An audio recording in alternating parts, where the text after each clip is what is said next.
Alhamdulillahilladzi an'amana bi ni'matil imani wal islam wassalatu wassalamu ala asyrafil anam sayyidina wa nabiyyina wa habibina wa syafi'ina wa qurrati ayunina wa maulana Muhammadun sallallahu alaihi wasallam.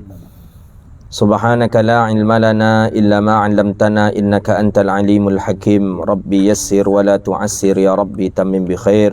Allahumma faqihna fid din wa 'allimna at-ta'wil wahdina ila siratikal mustaqim. Qala al-musannif rahimahullahu ta'ala wa nafa'ana bihi wa bi'ulumihi wa bi'ulumi masyayikhina fid daraini amin. Qala al-musannif rahimahullahu ta'ala wa nafa'ana bihi wa bi'ulumihi wa bi'ulumi masyayikhina fid daraini amin. Fa in sattartahu sattarallahu alaika. Ini tentang masalah aib orang yang tak boleh untuk kita buka.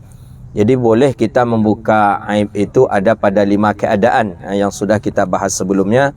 Di antaranya menjadi saksi di depan hakim, itu boleh membuka aib. Jadi umpamanya kita diminta jadi saksi oleh hakim, si fulan silahkan, kita mesti menyampaikan apa yang kita saksikan. Oh ya, si fulan itu begini begitu, boleh. Kemudian seseorang yang minta fatwa kepada mufti, itu boleh juga dia untuk membuka aib seseorang. Umpama dia bercerai dengan suaminya, tapi suami ini tak terima dia. Maksudnya ketika dia telah menceraikan, menjatuhkan talak istrinya, tiba menyesal sang suami. Kata suami, tadi itu nak jadi dan ceraian kau dah, katanya. Padahal tadi diceraikan.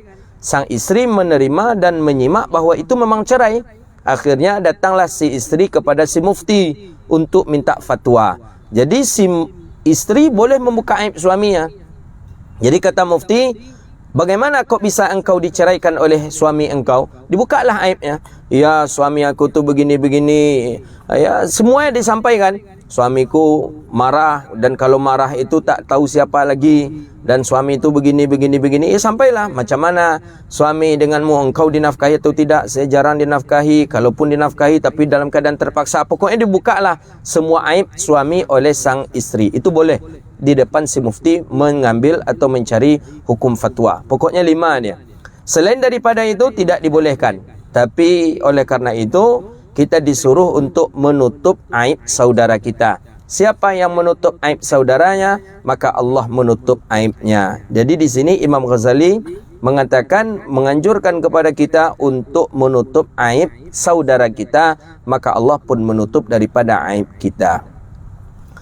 Wa in fadahtahu, kalau seandainya kita membuka aib saudara kita, kita buka aibnya, maka Allah pun akan memberikan kepada kita lidah-lidah yang tajam, yang merobek-robek akan kehormatan kita di dunia dan di akhirat, maksudnya di agama kita.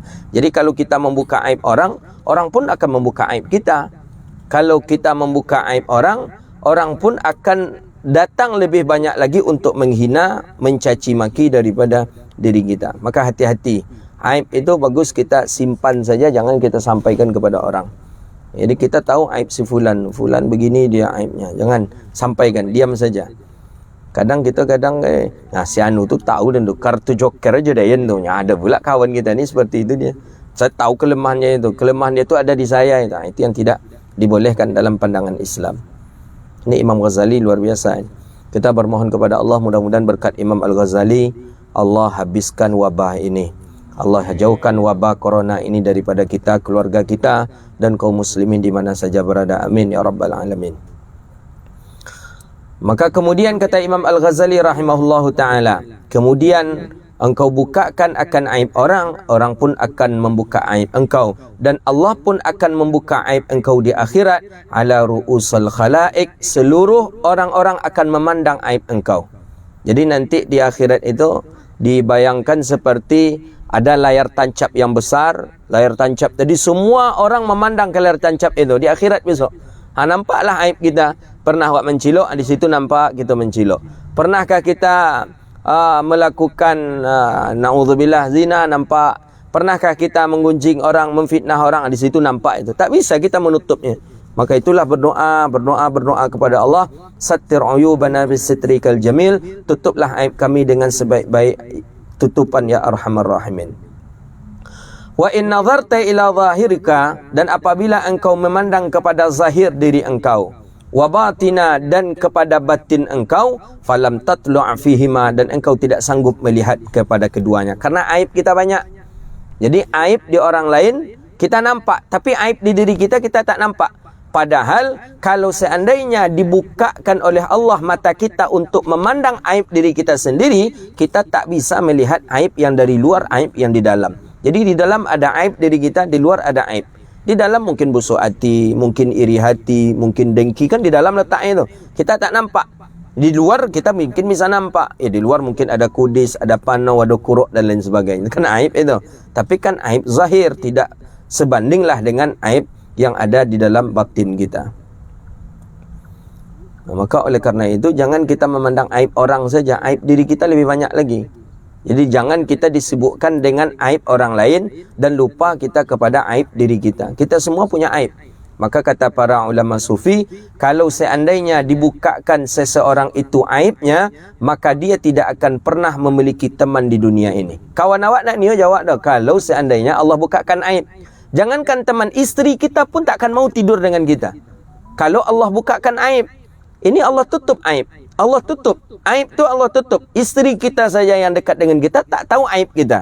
Allah tutup aib itu. Ya paling tahu cuman aib-aib kecil. Ya seperti mungkin lolok berkaruh. Itu kan aib kecil. Tapi aib besar Allah tutup. Kalau Allah nampakkan aib besar lebih busuk daripada bangkai, tak mau isteri kita dengan kita, anak takkan mau dengan kita, pendamping kita takkan mau dengan kita. Allah tutup aib itu. Maka kata para ulama sufi, kalau seandainya Allah buka aib engkau di dunia, maka engkau tidak akan pernah memiliki teman di dunia. Tak mau orang teman dengan kita. Bangkai busuk. Bisa kita lama-lama duduk di dekat bangkai busuk? Bisakah kita makan di dekat bangkai busuk? Bisakah kita mengaji dekat bangkai busuk? Tak bisa. Maka itulah Allah tutup aib itu. Sehingga banyak teman-teman kita, banyak sahabat kita yang duduk bermajlis dengan kita. Itu dia. Jadi falam tatlu'a fihi ma 'alal aib. Karena engkau takkan mungkin bisa memandang kepada diri engkau karena diri engkau banyak aib, banyak kekurangan baik di agama dan begitu pula di dunia. Fa'lam, ketahuilah hai orang yang belajar, kata Imam Al-Ghazali. Ketahuilah hai orang-orang yang sedang sibuk dirinya untuk ibadah kepada Allah. An-najahluka bi'uyubi nafsik, bahwa jahilnya engkau dengan aib diri engkau itu lebih keji, sekeji-kejinya dan lebih keji daripada sesuatu yang bodoh. Kita tak tahu diri kita punya aib. Tak tahu kita. Dengan ketidaktahuan kita itu ternyata itu adalah aib yang paling bodoh rupanya. Jadi aib yang paling di daerah kita lah, apalagi di kondisi kita hari ini, bodoh tu aib tak? Aib. Si fulan tidak belajar, si fulan orang bodoh, si fulan dikecuh aja ada orang baik dalam masalah perhitungan uang, bisnis dan lain sebagainya. Dia orang bodoh. Aib kah? Aib. Kebodohan itu suatu aib. Wala aiba azman min hamki, dan tidak ada aib yang lebih besar daripada bodoh. Bodoh itulah aib yang paling besar. Maka orang bodoh adalah orang yang tidak mengetahui aib dirinya sendiri. Jadi kita kalau tidak tahu kita aib kita, berarti kita orang bodoh berarti.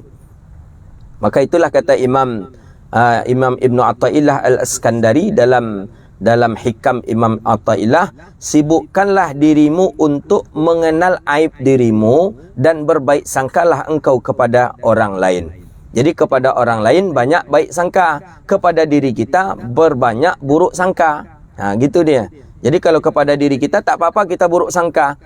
Cilaku, ini malas ibadah. Saya hari ini malas sekali ibadah. Banyak buruk sangka. Mungkin saya yang salah ini terhadap orang lain. Banyak buruk sangka ke diri kita. Banyak husnuzan kepada orang lain.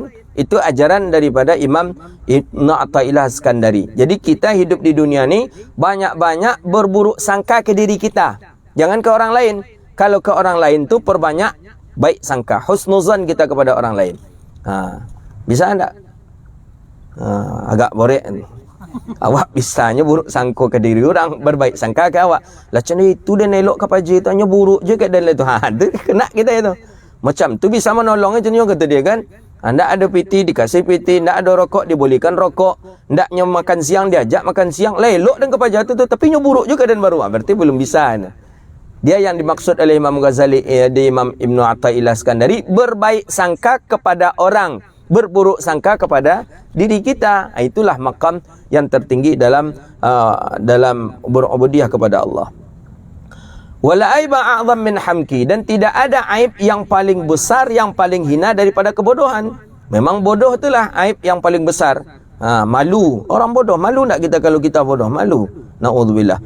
Walau aradallahu bika khairan, dan seandainya Allah bukakan kepada engkau kebaikan, maka engkau akan memandang daripada aib diri engkau. Jadi Allah memberikan pandangan kepada kita, dengan kita bisa melihat aib-aib kita, itu tanda Allah memberikan suatu kebaikan untuk kita.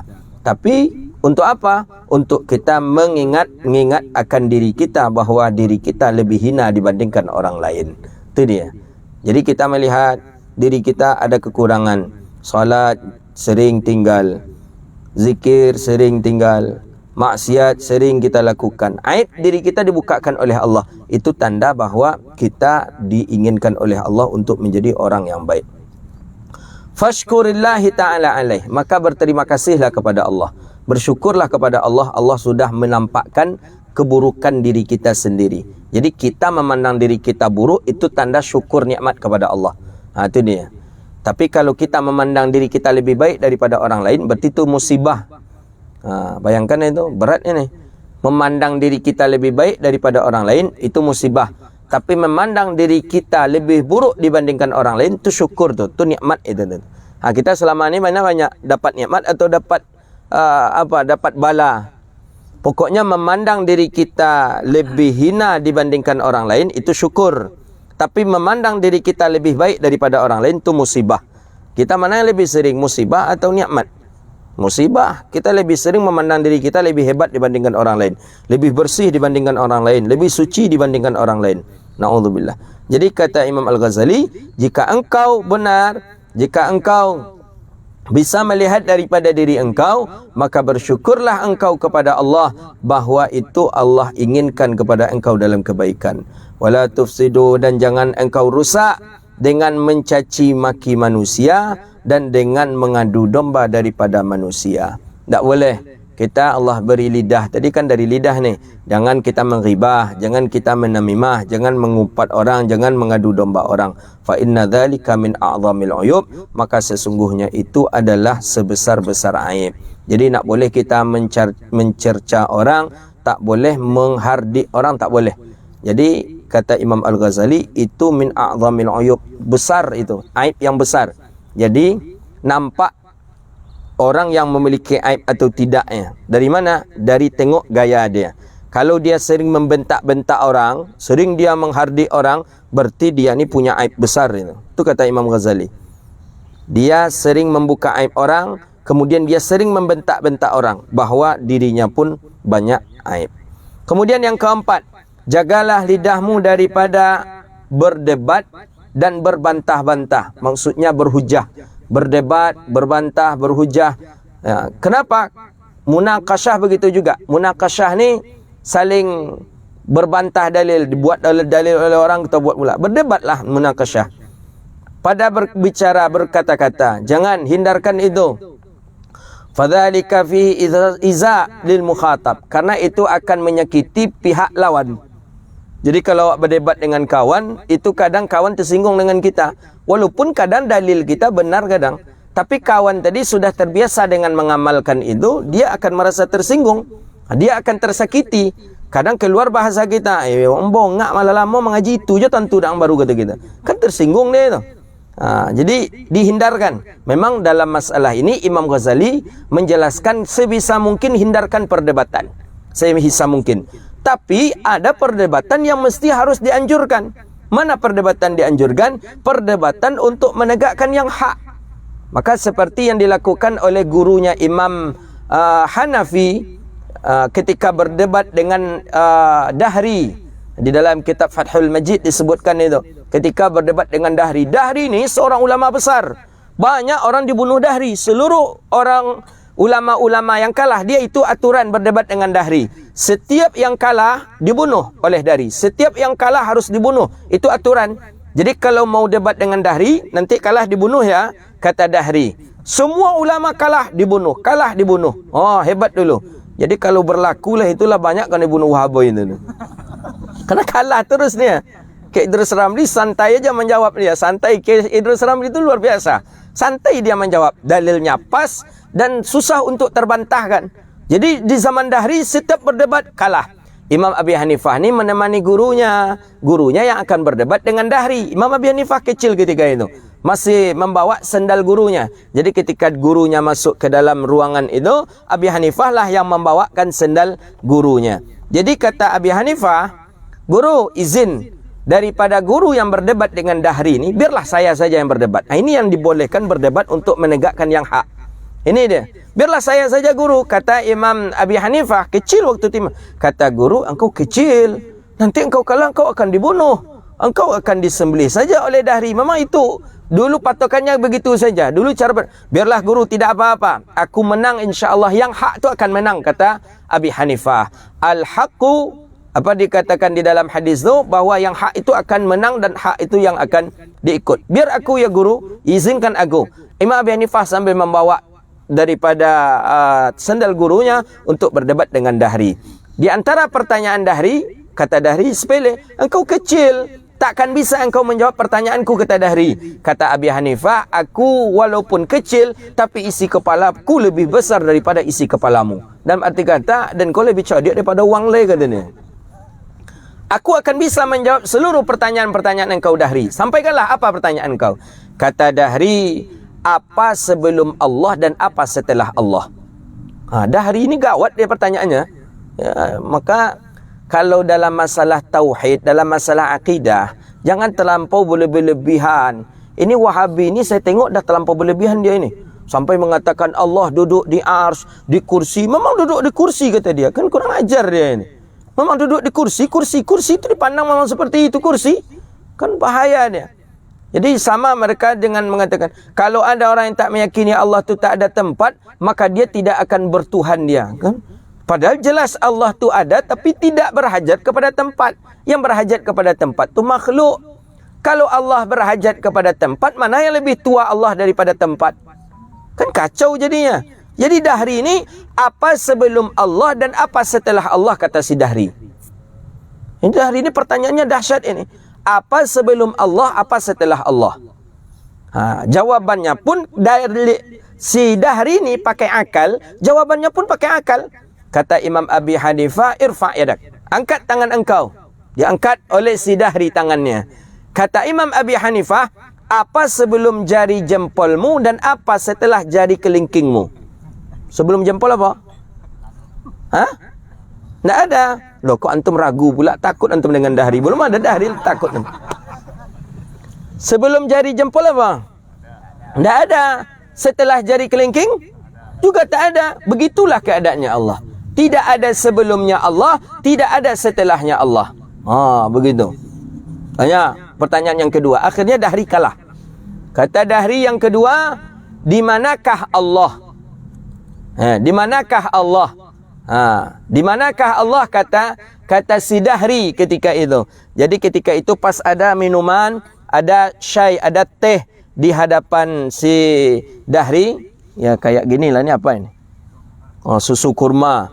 Jadi susu kurma ni. Jadi kata Imam Abi Hanifah, isyrab syai, minum, tolong minum syai itu, minum.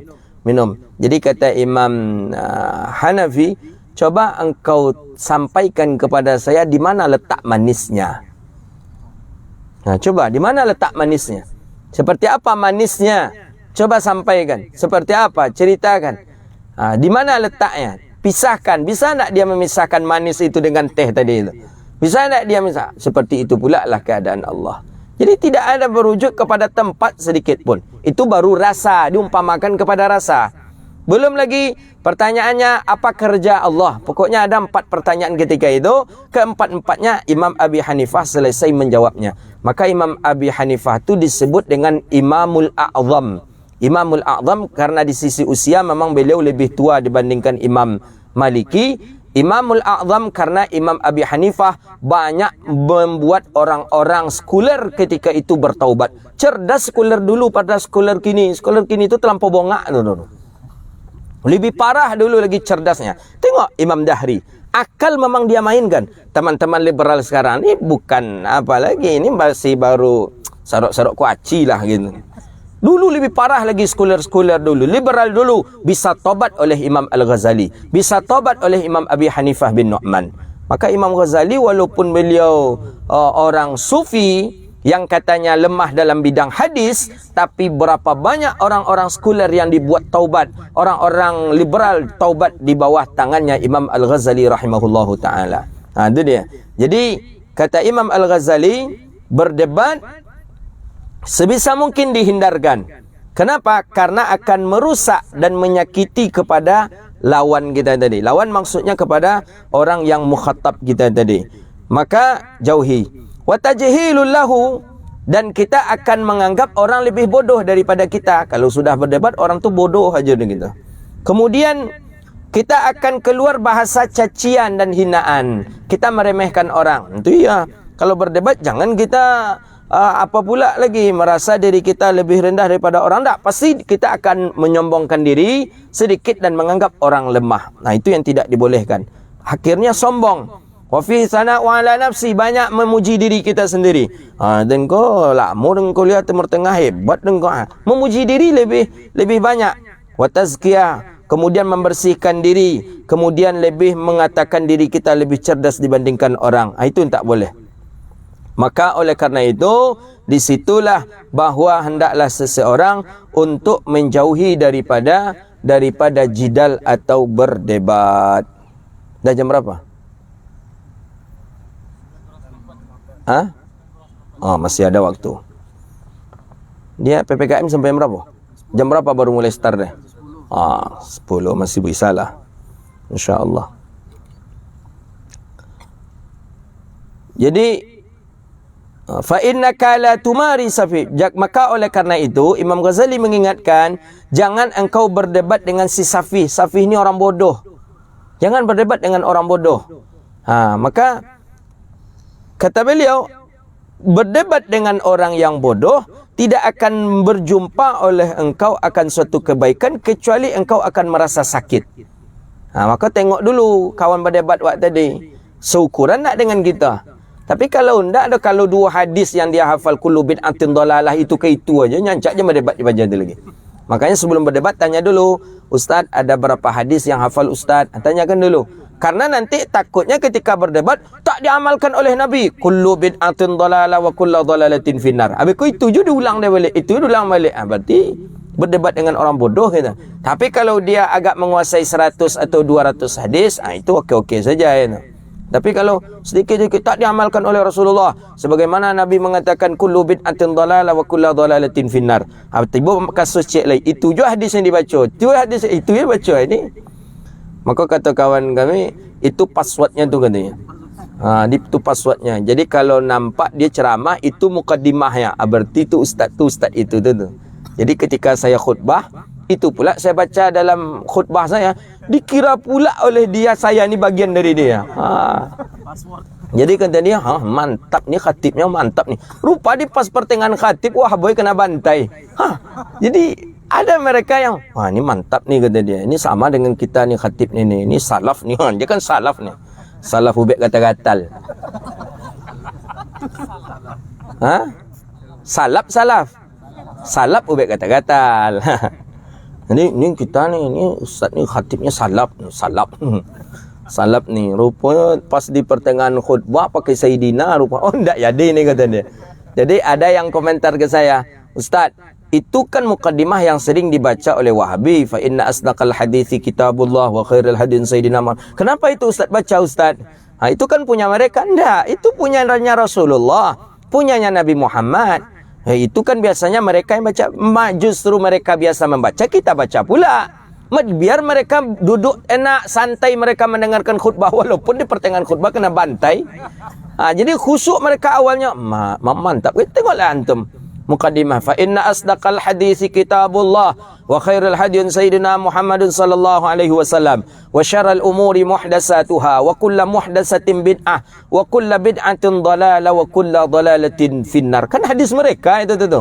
Mantap ni, rupanya tiba di tengah-tengah khutbah kena hajar mereka. Itulah. Jadi punya mereka sekali-sekali kita pakai juga, tapi untuk menghantam mereka, begitu dia. Jadi kalau dengan orang bodoh, si safi, hindarkan berdebat, hindarkan. Begitu juga kita di sehari-hari kita tengok kawan tadi, kadang ada yang memang agak agak egonya saja, dia tak bisa menerima kebenaran, tak usah debat dengan dia. Rusak kita nanti dibuatnya. Setelah kita berpisah daripada dia, rusak nanti, kita pun rusak, dia pun rusak. Lebih bagus kita hindarkan. Dan berdebat, jangan engkau berdebat dengan orang alim kecuali akan membuat engkau bertambah segan. Apa ini? Dengan orang bertambah benci, bertambah jauh. Begitu dia. Kalau dengan orang yang santun, kita akan bertambah jauh. Ya, karena kita segan lagi berjumpa dengan dia. Setiap jumpa dia agak santun dengan kita. Tadi wala bakar-bakar orang jadinya. Tu segan wala kan? Hindarkan itu. Wa yakin alaika, dan akan merasa dendam engkau di hati engkau. Faqad qala sallallahu alaihi wasallam, sebagaimana Nabi sallallahu alaihi wasallam bersabda, kata Nabi, man taraka, siapa yang meninggalkan jidal, meninggalkan perdebatan, wa huwa mubtil, walaupun dia yang salah, banallahu baitan fil jannah, Allah bangunkan rumah untuknya di surga. Dia jelas salah, kita salah kita, tapi kita tinggalkan perdebatan tu. Tak mau kita untuk berdebat, maka Allah bangunkan rumah untuk kita di surga. Wa raddal jannah, kemudian Allah sediakan tempat bagi dia daripada surga. Wa man taraka, dan siapa yang meninggalkan perdebatan, wa huwa muhaqqun, dan dia orang yang benar, dia benar, tapi dia tetap mengalah, dia tinggalkan perdebatan itu. Banallahu baitan fil a'lal jannah, Allah bangunkan rumah untuknya di atas surga. Ada pula lagi di atas surga itu dia. Yang maksudnya di atas surga dari surga yang pertama tadi, surga yang kedua di atas surga yang pertama. Wala yanbaghi, dan tidak sewajarnya bagi seseorang bahwa dia menghardik atau menyepelekan saudaranya, atau mengolok-olokkan saudaranya, atau engkau mengolok-olokkan engkau akan syaitan. Seperti engkau berkata azharal haq, engkau adalah hak, lawan olehmu akan syaitan. Hinakan olehmu akan syaitan, karena syaitan itu memang akan hina dia selama-lamanya.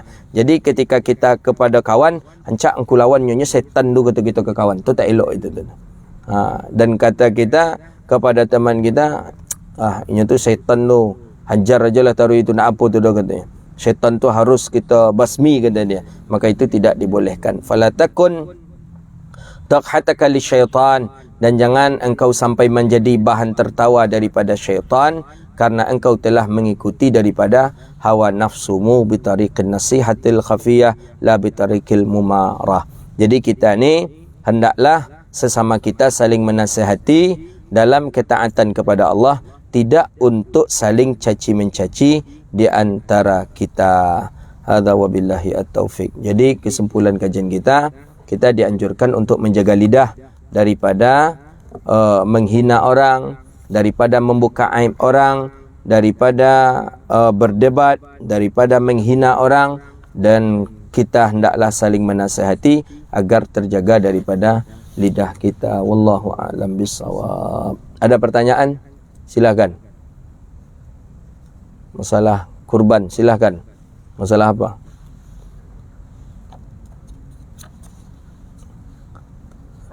Silakan.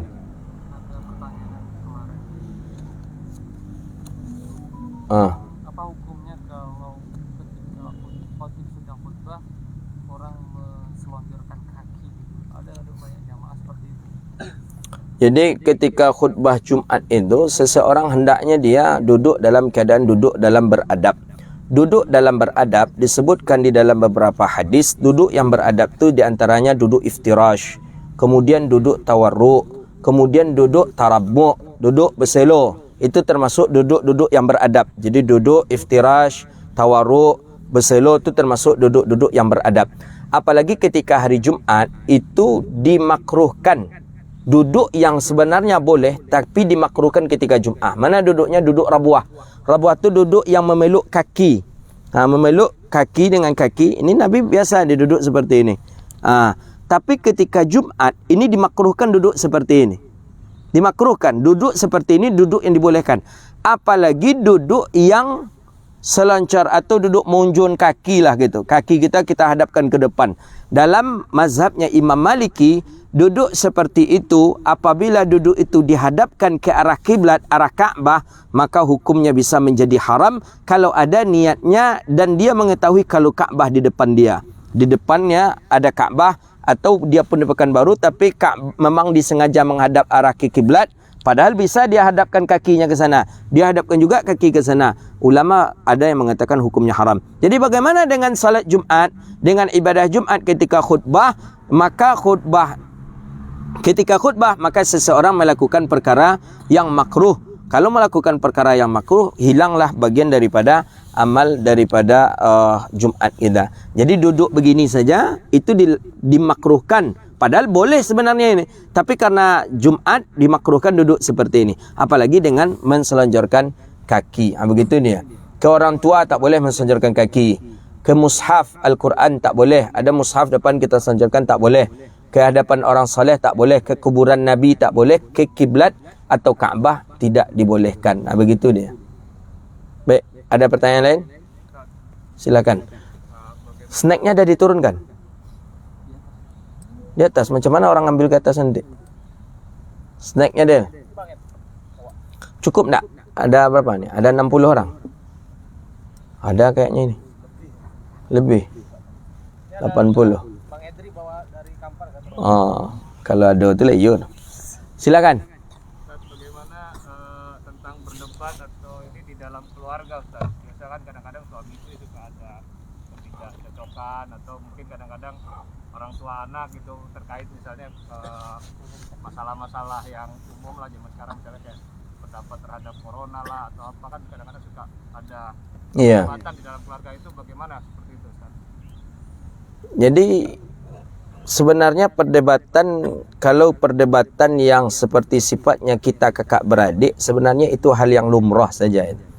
Hal yang biasa saja. Kita kakak beradik, suami isteri, perdebatan dengan perdebatan ringan lah begitu. Kan tak sampai mecahan goleh gitu kan tak sampai pecahkan gelas, pecahkan cermin, kan tidak. Jadi kalau bahasa orang kitanya, kalau kita dengan kita itu cabik-cabik bulu ayam kata dia. Bulu ayam tu nanti tercabut kan ada lagi tumbuh lagi. Jadi biasa saja dia begitu. Cuma permasalahannya ketika kita berdebat dengan keluarga, jangan sampai itu kita bawa ke dalam hati. Jadi dalam arti kata, mulut ke mulut, telinga selesai. Jangan sampai masukkan ke hati. Dia bermasalahnya ucapan seseorang tu ketika dimasukkan ke dalam hati.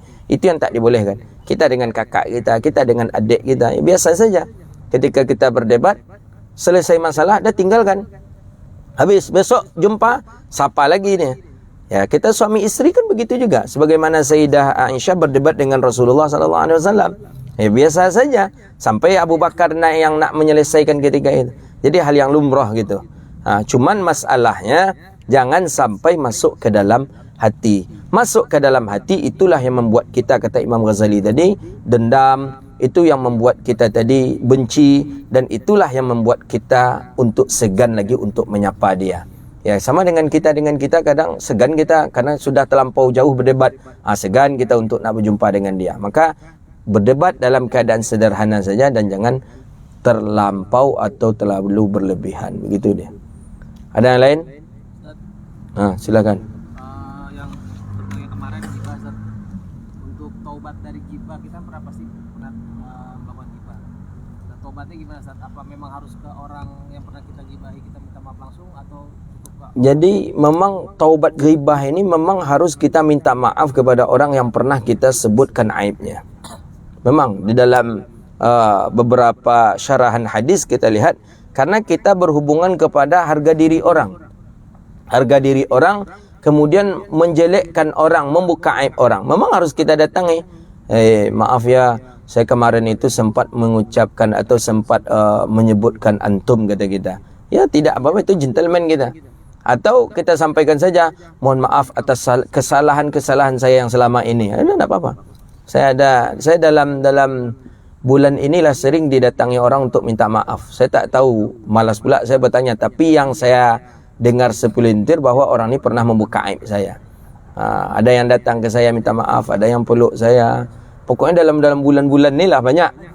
Mungkin karena sempat, ya maklumlah kemarin tentang An-Nur, tentang apa. Jadi banyaklah yang mungkin su'uzan lebih dikedepankan, rupanya baru tahu kenyataannya seperti apa. Akhirnya, maaf saya Ustaz, maaf Ustaz. Sampai ada yang mau sujud ke lutut saya tahan.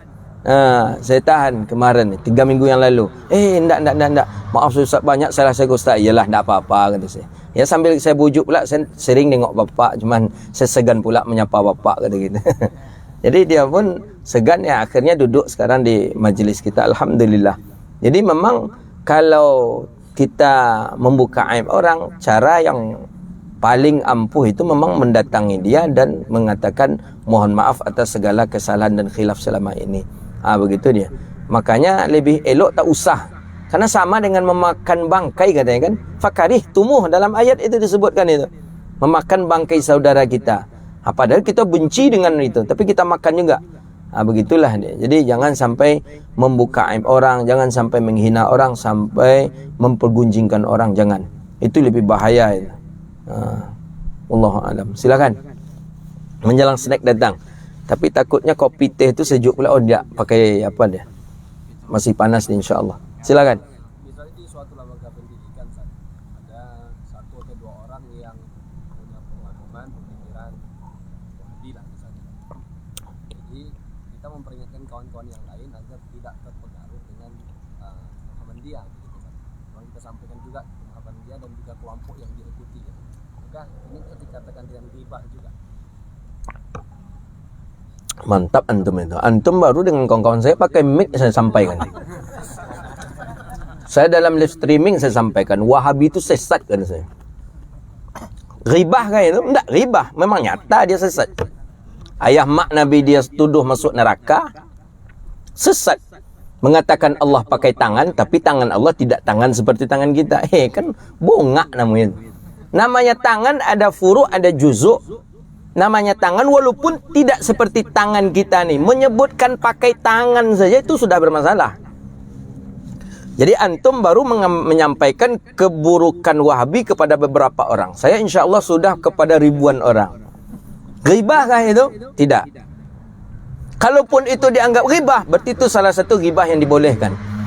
Karena menyampaikan, menyelamatkan orang daripada kesesatan. Menyelamatkan orang cepat daripada kesesatan. Daripada mereka menuduh ayah mak Nabi masuk neraka. Dia mengatakan ayah mak Nabi tidaklah orang yang begitu bersih. Dia sampai mengatakan hal-hal yang dilakukan oleh ayah mak Nabi bagian daripada satu kemusyrikan. Sampai mereka mengatakan bahawa Allah bersemayam. Kemudian mereka mengatakan Allah memang berjisim. Memang mujassamah. Betul dia mujassamah. Memang mujassamah. Yang lucunya mereka mengatakan yang dikatakan bid'ah oleh Imam Izzuddin bin Abdussalam itu bid'ahnya yang haram itu Khawarij, Mu'tazilah, Qadariyah, Jabariyah, padahal ada mujassimah itu. Mereka, tapi tak mereka sebut. Karena kalau mereka sebut mujassimah, mereka mujassimah. Mereka kan sama dengan menjisimkan Allah. Allah pakai tangan, Allah pakai kaki, Allah pakai badan, Allah pakai kepala, Allah pakai wajah. Kan yang tidak-tidak saja itu. Kita sampaikan itu kepada orang untuk menyelamatkan orang. Boleh, itu tidak sama dengan ghibah itu. Jadi baru kemarin itu 6 orang, antum tambah lagi agak 100 orang lagi. Besar pahalanya bagi antum itu. Insya-Allah. Ada yang lain? Silakan. Pak Bukhari.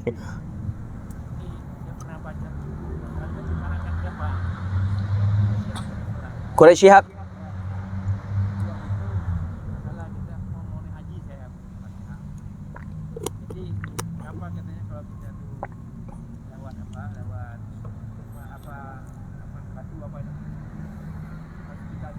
Kalau jauh kita angkat tangan juga. Kalau kita langsung dicium kita langsung dapat. Ya. Itu seolah tangan Allah di situ. Mak tu yun. Jadi itu lah contohnya. Dan kita salam cium itu kalau kita diajar suat, kalau dari jauh cukup, nah, gitu dia sangat itulah gampang itu lagi. Berani kita pun gampang juga kita mengatakan di situ tangan Allah, ya kan? Ya seolah itu. Jadi kalau dalam hadis, kenapa kita mengangkat tangan? Karena memang dalam hadis itu bahwa dalam hadis kan disebutkan itu dalam hadis Muslim ada ini, bahwa Nabi ketika Nabi berihram miqat langsung Nabi istislam rukun katanya kan. Nabi mencium daripada rukun, maksud rukun itu adalah Hajar Aswad. Memang dicium oleh Rasulullah sallallahu alaihi wasallam. Tapi apakah setiap saat Nabi menciumnya? Ketika setiap putaran tawaf Nabi mencium putaran tawaf. Tapi pernah Nabi mengisyarah dengan tongkat. Jadi Nabi sedang dengan tunggangannya, dengan himar, keledai atau dengan kuda, kemudian Nabi lewat di Hajar Aswad, Nabi pegang dengan tongkat dan tongkat tadi dicium oleh Rasulullah sallallahu alaihi wasallam. Itu salah satu dalil boleh dengan isyarah. Bismillah, Allahu Akbar. Jadi karena Nabi mengisyarahkan dengan tongkat, kemudian dicium daripada tongkat tadi. Tapi apakah di situ ada tangan Allah? Gawat itu di mana kepala kira-kira? Bisa saja itu mungkin kepada kias. Tapi dengan membahasakan di sana tangan Allah agak berat juga kita itu. Karena mengatakan Allah punya tangan saja itu sudah bermasalah, walaupun tidak menyamakan tangan Allah seperti tangan kita. Begitu nih. Apa snacknya? Nasi goreng atau apa? Oh, mantap. Ada yang lain? Silakan. Assalamualaikum warahmatullahi wabarakatuh. Hah? Sanad. Terus?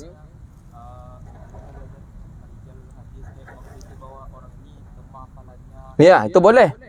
Itu salah satu 5 aib yang dibolehkan untuk kita bongkar. Seperti ilmu jarh wa ta'dil. Jarh wa ta'dil, si fulan ini lemah, si fulan ini lemah. Tapi memang betul-betul kita menguasai daripada ilmu jarh wa ta'dil. Kita buka buku ini apa, kita buka kitab ini bagaimana komentar beliau, kita buka ini. Salah satu kesalahannya Syekh Albani, beliau mengomentari ada salah seorang tabi'in. Beliau katakan majhul. Padahal namanya sangat ma'ruf. Sehingga ada daripada para sahabat yang memang langsung menjadikan dia sebagai muridnya. Namanya saya lupa. Saya kemarin baca kitab At-Ta'rif karangannya Syekh Sa'id Mamduh. Ta'rif itu ada 6 jilid, ada 7 jilid ta'rif itu. Tak dicetak lagi, cuman 2 kali cetak. Cetak habis. Kata beliau dibakar. Dibakar. Ada yang mengatakan memang tidak dicetak lagi karena dibuang orang. Karena bayangkanlah 7 halaman, 7 jilid. Satu jilid itu ada sekitar 500-400 halaman. Dan setiap halamannya ada mengkritik Syekh Albani. Bayangkan antum tu. Itu yang masih hidup sekarang itu Syekh Sa'id Mamduh. Karena tak ada lagi dijual, dicetak, ada PDF-nya. Anda langsung hubungi beliau via WhatsApp, via Facebook. Anda sampaikan, Sayyidi Syekh kata Anda, beliau di Mesir. Beliau murid termasuk murid kesayangan Syekh Yasin Al-Fadani. Termasuk murid kesayangan Syekh Abdullah Siddiq Al-Ghumari. Beliau muhaddis yang disegani oleh dunia hari ini. Anda sampaikan, Sayyidi Syekh, mohon izin, saya ada kitab antum ta'rif, tapi PDF-nya. Bolehkah saya cetak? Kata beliau, saya izinkan antum mencetak. Maksudnya saya saja, saya izinkan mencetak. Dicetaklah oleh teman kita David. Oh, sedang mudik dia. Tak ada dia hadir. Biasanya hadir. Jadi dia mudik. Dicetaklah oleh Bang David 7 jilid. Baru selesai 3 dikirim ke saya. Langsung saya kirim ke beliau kembali. Syekh, sudah saya cetak Syekh. Mantap. Tapi ini 7 jilid. Mana yang lain? Dalam proses Syekh, kata saya. Sudah dicetak kemarin. Baru saya membaca bagian jilid yang pertama. Sudah nampak saya di sana lebih daripada 20 kesalahan Syekh Albani dalam mentakhrij hadis. Itu baru di jilid pertama, itu pun belum 100 yang saya baca. Maka karena kitab itu tidak ada orang Wahabi yang sanggup untuk meratnya, menolaknya, maka cara salah satu mereka ambil, mereka buang, mereka ambil, mereka bakar, mereka ambil. Itulah salah satu caranya. Tak sanggup mereka. Kalau bukunya Syekh Hasan Saqaf yang judulnya Tanaqudil Albani fi Ahadits Sihah wal Ghilah 4 jilid, itu langsung ada bantahannya. Jadi Wahaboy itu, hari ini kita karang buku, besok langsung ada bantahannya. Mereka buat bantahan, tapi kitabnya Syekh Said Mamduh ni tak sanggup mereka membantah. Karena tidak ada bantahannya. Memang betul yang disampaikan oleh Syekh Said Mamduh ini. Di antaranya itulah, beliau mengkritik Imam Tirmizi. Keras kritikannya terhadap Imam Tirmizi, Syekh Albani ini. Ternyata kritikannya itu tidak mengena sama sekali. Itu yang dibongkar oleh oleh Syekh Said Mamduh rahimahullahu taala. Itu dia. Beliau semua yang dikritik oleh Syekh Albani ini. Tirmizi dikritik, Imam Ibn Hibban dikritik, Imam Nawawi pun dikritik. Padahal tukang jamnya Imam Nawawi dikritik dia. Itu dia bermasalahnya dia. Jadi menyampaikan, membuka daripada mempelajari ilmu jarh wa ta'dil sehingga kita tahu, oh rawi ini kadzab, pendusta. Oh rawi ini dia an'anah. Oh rawi mudallas, tadlis. Oh rawi ini dia sering lupa. Oh rawi ini kitabnya sudah terbakar. Itu kan salah satu syarat-syarat penyebab hadis itu menjadi lemah. Boleh kita menyampaikan itu kepada orang lain. Oh si fulan berguru dengan si anu. Si anu tu semua kitab ijazahnya sudah terbakar itu. Boleh. Si anu tu dah pelupa. Si anu tu dulu Mu'tazilah itu. Tak boleh engkau mengikut kepada dia. Boleh. Itu ilmu namanya ilmu jarh wa ta'dil. Bolehkah membuka aib dalam bab itu? Boleh. Tapi memang berdasarkan sesuai dengan real yang ada. Jangan kita buat-buat. Nanti takut jemaah kita diambil jemaah dia, kita buat-buat fitnah untuk dia. Itu tak boleh. Dunia. Okey? Jam berapa? Alhamdulillah. Kalau gibahnya terhadap non-muslim disebut gibah nggak? Enggak. Kalau orang non-muslim enggak. Boleh kita nak menyebut apa dia, boleh. Tak apa-apa. Orang non-muslim ni kan tak takluk hukum kita ke dia. Cuman masalahnya ketika kita mencuri harta dia, kita terkena daripada hubungan antara kita dengan Allah saja. Hubungan kita dengan Allah. Karena tidak hak kita, untuk apa kita ambil? Ada sebagian mengatakan, tak apa dah, ambil aja lah katanya. Karena kan mereka kafir harbi kata dia. Gitu dia. Jadi antum nampak punya mereka ambil lah. Kena tangkap antum sama polisi, tanggung jawablah sendiri. Tapi memang tidak ada takluk hukum kepada mereka karena mereka adalah orang-orang kafir. Hadza wabillahi at-taufiq. Macam mana pengajian kita seperti ini? Ini nampaknya kalau dibuat seperti ini bisa tambah ramai ini. Sebenarnya kalau untuk mengapakan coronanya memang bagus juga kita di luar seperti ini. Cuman duduknya agak rapat ini. Nanti difoto orang nanti tidak ada distancing kata dia nanti. Kena pula kita. Jadi bagusnya kita agak jarak juga sikit sehingga ya karena susah juga kita membuat pengajian pun nanti khawatirnya dikritik, disalah apakan, tapi enak dia pengajian ini seperti ini. Sore juga boleh. Ini ide teman-teman Irma ini. Jazakallah khair lah yang sudah berkhidmat untuk kami-kami yang duduk di sini, mudah-mudahan mengalir pahalanya insya-Allah. Amin. Baik, itulah kajian kita. Mudah-mudahan bermanfaat. Rabbana atina fid dunya hasanah wa fil akhirati hasanah wa qina adzabannar. Allahumma faqihna fid din wa 'allimna at-ta'wil wa hdina ila siratikal mustaqim. Rabbana hab lana min ladunka rahmatan wa hayyi lana min amrina rasyada.